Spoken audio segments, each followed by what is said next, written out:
पंडित धीरेन्द्र शास्त्री के पास कितनी है संपत्ति, एक कथा का कितना लेते हैं पैसा। लोग पंडित धीरेन्द्र कृष्ण शास्त्री को जानते हैं, लेकिन आधा भारत यह नहीं जानता कि उनके पास कितनी संपत्ति है।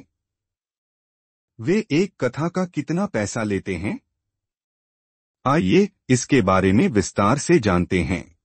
पंडित धीरेन्द्र शास्त्री की कुल संपत्ति। हिंदी की वेबसाइट वन इंडिया की रिपोर्ट्स के अनुसार पंडित धीरेन्द्र कृष्ण शास्त्री की कुल संपत्ति लगभग 19 करोड़ रुपए आंकी गई है।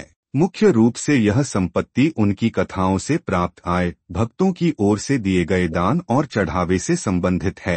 एक कथा का कितना पैसा लेते हैं पंडित धीरेन्द्र शास्त्री। रिपोर्ट में कहा गया है कि पंडित धीरेन्द्र कृष्ण शास्त्री एक कथा के लिए 1 लाख से 1.5 लाख रुपए तक का शुल्क लेते हैं।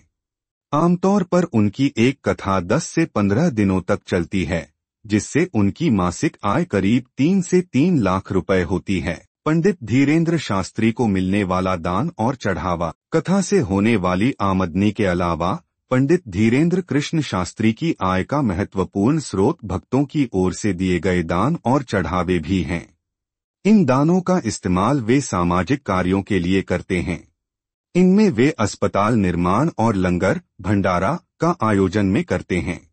एक टीवी इंटरव्यू में उन्होंने बताया था कि वे एक कैंसर अस्पताल खोलने की योजना बना रहे हैं, जिसकी तैयारी चल रही है। आमदनी के बारे में क्या कहते हैं पंडित धीरेन्द्र शास्त्री। एक खबरिया चैनल के कार्यक्रम में जब उनसे उनकी आमदनी के बारे में पूछा गया था, तो उन्होंने कहा कि उनकी कोई निश्चित आय नहीं है। इसका कारण यह है कि उनकी कोई कंपनी या व्यवसाय नहीं है। उन्होंने यह भी कहा कि उनके पास करोड़ों सनातनियों का प्यार, लाखों लोगों की दुआएं और हजारों संतों का आशीर्वाद है।